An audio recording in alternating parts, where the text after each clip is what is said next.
한동훈 장관님, 예, 오랜만입니다. 안녕하세요. 그 오늘 법안 중에 사법방해죄 신설하는 법안이 올라왔는데요. 잠시만 몇 번인지 혹시 19번? 19번이요? 잠깐만요. 19번이나 16번인가? 헌법이니까 13. 예, 13번인가 14번인데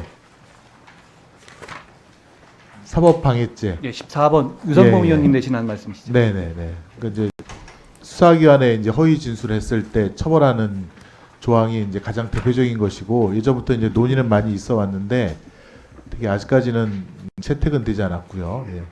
근데 이제 요거에 대해서 혹시 검토라든가 법무부의 어떤 의견이 좀 있습니까? 공판 중심주의가 되고 네. 어차피 수사에 관련한 강제 처분은 점점 줄어든 상황에서 이런 위증이라든가 사법 방해 행위에 대한 처벌 규정은 저희는 필요하다는 입장이고요. 이 법안의 그 논의 과정에서 저희가 충실히 성실하게 의견을 내겠다는 말씀드립니다. 그 좀 더 구체적으로 들어가 보면 이제 허위 진술했을 때 이제 처벌한다는 거잖아요. 이제 허위라는 게 전반적이고 또 주요 사항에 대한 허위가 있을 수 있고 또 여러 가지 범죄 사실이 많다 보면 또 일부에 대한 허위 진술도 처벌할 수 있는 것처럼 지금 보여지거든요. 그러니까 이제 그 수사를 받는 대상자라든가 혹은 참고인을 굉장히 심리적으로 압박할 것 같고 또 수사기관이 원래 본류의 수사를 하기 전에 그 주변 사람들을 어떻게 보면 압박할 수 있는 수단으로 이 사법방해죄가 남용될 수도 있겠다라는 걱정이 드는 것은 사실입니다. 장관님도 하시는 취지로 고개를 좀 끄덕여 주신 것 같은데 그런 거에 대한 뭐랄까 예방이랄까요? 예. 우려? 그거에 대해서는 어떻게 생각하시나요? 말씀하신 것처럼 의원님 잘 아시지만 이게 선진제국에서 상당 부분 법에 반영돼 있는 obstruction of 그 justice라고 해가지고 굉장히 많이 쓰이는 제도 아닙니까? 그게 지금 말씀하신 것처럼 그런 면도 있는데요. 그런 이 제도가 있으면 어떻게 보면 지금의 사실 수사는 수사 받는 사람이 거짓말을 할 거라는 것을 기본 전제로 해서 강제 수사로 주변을 터는 이런 방식으로 되고 있지 않습니까? 저희는 어떻게 보면 상황이 바뀌게 되면 이 법이 도입되게 되면 그런 부분으로서 강제 처벌이 상당히 줄어드는 효과도 있을 것이다라는 면도 한번 생각해 봐 주셨으면 어떨까 싶습니다. 그 이제 긍정적으로 그렇게 볼 수도 있지만 사실은 이제 자백이라든가 진술에 의존하는 수사가 저희가 배울 때는 가장 하수인 수사인 거로 왜냐하면 진술이라는 것은 과거 그대로를 재현할 수도 없고 진술인의 이해관계라든가 어떤 목적에 따라서 충분히 변형될 수 있으며 사실은 저도 뭐 재판을 하다 보면 100% 진실을 말하는 사람은 없더라고요. 어떤 사실에 대해서 자기의 입장에 따라서 과장이라든가 왜곡이 있을 수도 있는데 그런 것에 대한 평가도 쉽지 않다라는 점을 좀 말씀드리고 아마 이제 법무부에서도 구체적으로 이 조문에 대해서도 평가를 하시게 될 텐데 부당한 영향력의 행사 이런 그 단어도 있더라고요. 부당한 영향력 굉장히 좀 그 포괄적인 단어 개념이라서 아마 깊이 있는 연구가 좀 필요하다 보여지고 장관님께서도 좀 검토를 하셔서 다음번에 이제 혹시 회의할 때는 좀 이렇게 그 법무부의 정리된 의견을 말씀해 주시면 좋겠습니다. 잠깐 말씀 올리면 그 무고죄 같은 경우도 사실상 비슷한 방식 아닙니까? 다만 그거를 증거 단계를 끌어오다는 차원이어서 다만 지금 나오고 있는 무고죄 처벌을 보면 정말 확실하고 그 결정적인 그 거짓말이 아니면 게다가 고의까지 있어야 되고 그렇게 무고죄 처벌이 굉장히 적지 않습니까? 그런 점을 감안하면 저희는 도입했었을 때 충분히 긍정적인 면을 살릴 수 있지 않을까 하는 판단이고 말씀하신 것처럼 개별 조문에 대해서 이 저희 심의 과정에서 성실하게 의견을 내도록 하겠습니다. 네, 알겠습니다. 한동훈 장관님, 네. 어제 오후에 그 TV조선 단독으로 16일 이재명 대표에 대한 구속영장이 청구될 것이다 이렇게 보도가 났습니다. 아까 장관님은 이에 대해서 보고받으신 바는 없다고 했는데 저는 모르는 일입니다. 맞습니까? 네. 근데 이제 기자가 아는 거를 장관께 이제 보고가 안 되니까 이건 좀 문제점이 있고 혹은 장관님께서 빨리 확인을 하고 이거에 대해서 뭐 보도자재 요청이라든가 이렇게 해야 되는 게 아닌가 싶은데요. 어떻습니까?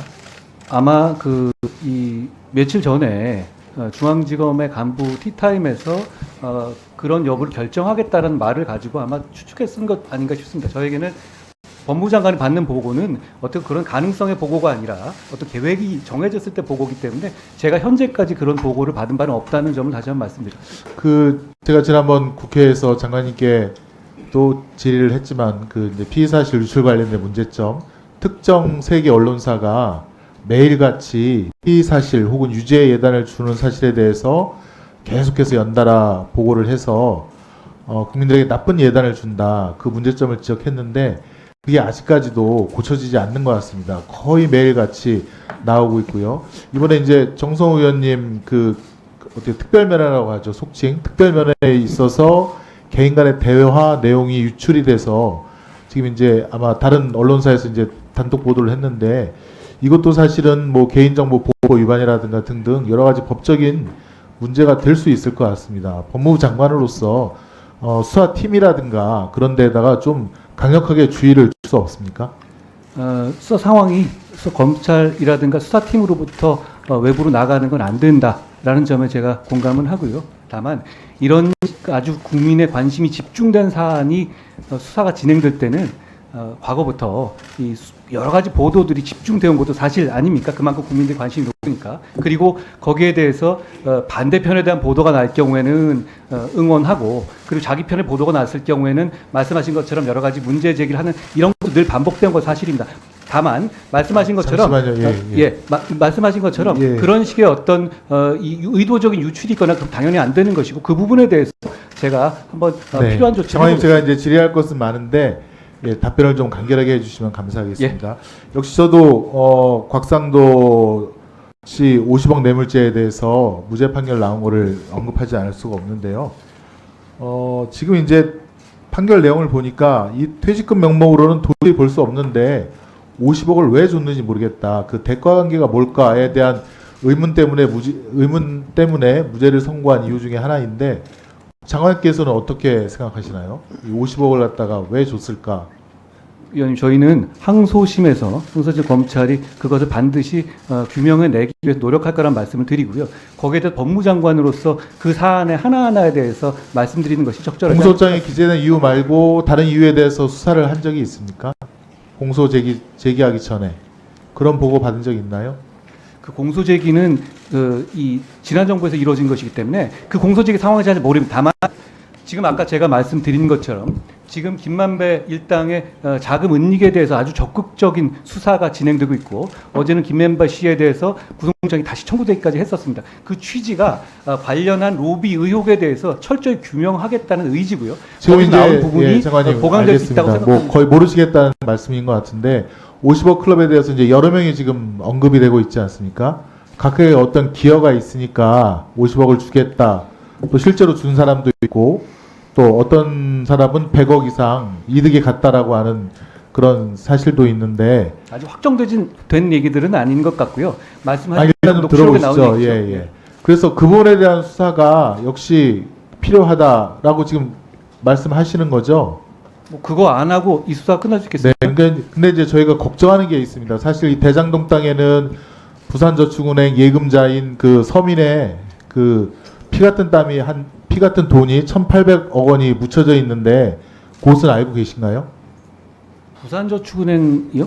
부산저축은행 예금주인 서민들 PF들 들어갔다는 거 돈이 말씀하시는 거죠? 묶여져 있다는 건 알고 있나요? 여러 가지 PF들이 PF 차원에서 여러 가지 동원됐다는 건 알고 있습니다. 이게 지금 2011년도에 부산저축은행 불법 대출에 대한 전방위적인 수사가 있지 않았습니까? 그때 최재경 단장님을 위시해서 여기 우리 윤석열 대통령님도 거기 계셨고, 또 판결문에 보니까 이원석 지금 이제 총장님도 아마 판결문에 이제 이름이 있더라고요. 그렇게 돼 있는데, 지금 이제 부산저축은행 많은 PF 현장 중에 오로지 대장동만 지금 수사가 안 되었거든요. 그 이유에 대해서 잠깐만 좀 들어보세요. 국민들은 궁금해하고, 이 대장동 건이 부산저축은행 중에 두 번째로 PF 자금이 큰 그런 대상지인데 왜 그렇게 안 됐을까? 제가 좀 들어보세요. 제가 질문을 하겠습니다. 그런데 그 2011년 10월 달에 이미 예금보험공사는 그 부산저축은행 대장동 PF 건이 쪼개기 대출, 그 다음에 부실 대출, 담보 없는 대출이라고 해서 이거 문제가 있다, 이거 수사해야 된다라고 하는 보고서를 2011년 10월 달에 벌써 냈습니다. 그러니까 그 대장동, 아니, 그러니까 그렇죠. 부산적도행 수사팀에. 그런데도 수사가 진행이 안 됐다는 거고요. 또 정영학 씨 녹취록에 보면 거기 대출을 알선했던 조모 씨에 대해서 가서 차 한 잔만 마시고 오면 된다. 그래서 정말 갔더니 차 한 잔 마시고 그 다음에 수사가 진행이 안 되더라. 그런 녹취도 있고요. 다음으로 예금보험공사가 2013년도에 또 이거에 대한 보고를 해서 이게 불법 대출이니까 회수 방안으로 수사를 해라 라고 이제 진행을 하려고 그랬는데 정영학 씨 녹취록에 보니까 이런 말이 나와요. 수사관이 그 대장동 일당에게 뭐라 그랬냐면 검사장이 전화를 하셨더라고요. 그렇다고 하면서 예보, 그러니까 수사를 진행시키려는 예보, 그 사람들을 내가 혼내주겠습니다라고 검찰 수사관이 검사장으로부터 받은 전화를 통해서 수사를 더 이상 진행하지 못하도록 하겠다. 그런 말이 대장동 일당들의 그 녹취록에 다 나오고 있습니다. 이 부분에 대한 미진한 수사를 반드시 이번만큼은 진행해야 되고, 검찰에서 안 한다면 저희가 특검을 통해서라도 대장동 55 클럽 특검을 통해서라도 그 50억에 관계된 검사장 출신분들이 요소에 어떤 역할을 했는지, 그래서 대장동 일당이 그 범죄 수익을 50억 내지 100억을 나눠주려고 했는지, 그거부터 반드시 수사를 해야 되겠다. 예, 위원님, 제가 잠깐 답변 많이 길게 말씀하셨습니다. 예. 우선 2011년에 있는 저축은행 수사를 가지고 지금 2015년 막 그렇게 이어진 대장동에 연결시키는 건 좀 무리하다고 보고요. 당시에 저축은행 수사는 부산저축은행만 대상으로 한 것이 아니라 전국에 있었던 PF 대출의 부실을 전면적으로 검사하는 차원의 전체를 훑는 수사였습니다. 그러니까 각각의 모든 PF 대출의 문제점을 다 수사한 것이 아니라는 점을 먼저 말씀드리고요. 그리고 여기 말씀하신 것 중에서 무슨 차 한 잔 주면 그 얘기는 대선 과정에서 나왔는데 실제로 그거 말한 분이 그렇지 않다고 말아서 해소된 얘기로 저는 이해하고 있습니다. 그걸 다시 한번 여기 말씀하시면 듣는 분이 오해하실 것 같고요. 다시 한번 제가 말씀드립니다만 저는 이렇게 50억 클럽에 누가 있고 이거는 확정된 문제는 아니니까 제가 언급할 문제는 아닙니다만 결과적으로 여기서 누가 이걸 비호 세력이 있고 비호력에게 금전을 나눠준 약속이라든가 돈이 간 게 있다면 그 부분이 수사 안 돼가지고 국민들이 수긍하시겠습니까? 당연히 수사할 것이고, 다만 제가 말씀드리고 싶은 것은 특검을 얘기하셨는데 특검은 수사 의지가 없거나 수사 능력이 없는 경우에 하는 거 아니겠습니까? 저는 지금 중앙지검 송정호 수사팀이 수사 능력이라든가 수사 의지가 없다고 생각하지 않습니다. 지금 수사가 진행되고 있고요. 저는 반드시 국민들께 의미 있는 수사 결과를 내놔야 한다고 생각하고요. 그건 어차피 수사 지휘하는 문제는 아니지만 너무 당연한 문제 아니겠습니까? 그리고 그 부분에 대해서 누군가 봐주고 그런 거 절대 없을 겁니다. 그거는 검찰이 철저하게 수사할 거라고 저는 생각합니다.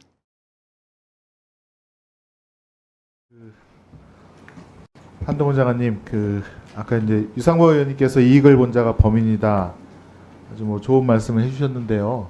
그것에 비추어 보면 도이치모터스 주가 조작에서 유일하게 그 수익을 낸 사람은 김건희 여사 거의 밖에 없는 것 같습니다.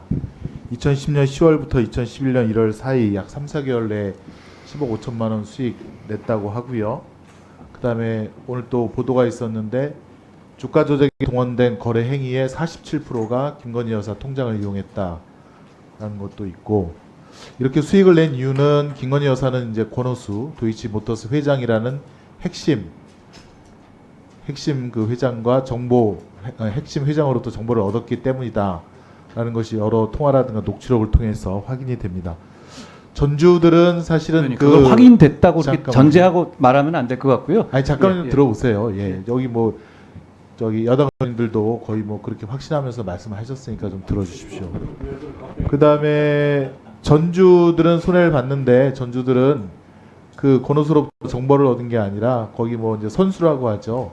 어떻게 보면 건너서 이제 정보를 얻은 건데 주가가 오를 것이다라는 그 말을 믿고 거기다 이제 투자를 했던 사람들이 손실을 많이 받았다고 합니다. 아무튼 이익을 본 자가 범인이라면 이 부분, 김건희 여사에 대한 부분 수사 반드시 필요하다 보여지고요.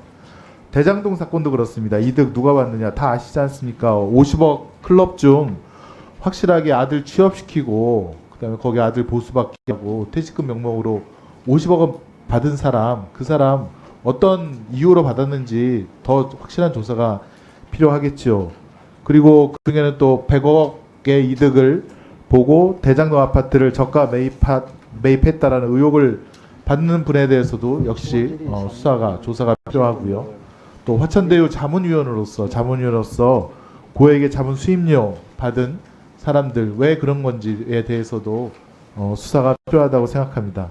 아까 얘기했지만 예금보험공사가 2011년 10월경 또 2013년경에 이 대출금을 환수하기 위해서 그래서 피해자인 서민들에게 돈을 돌려주기 위해서 그렇게 수사의 필요성이라든가 또 부실 대출, 불법 대출을 일으킨 그런 사람들에 대한 그 수사를 요청을 했었는데 그것을 막았던 그런 사람들이 누군지에 대한 수사도 꼭 필요하다고 생각이 됩니다.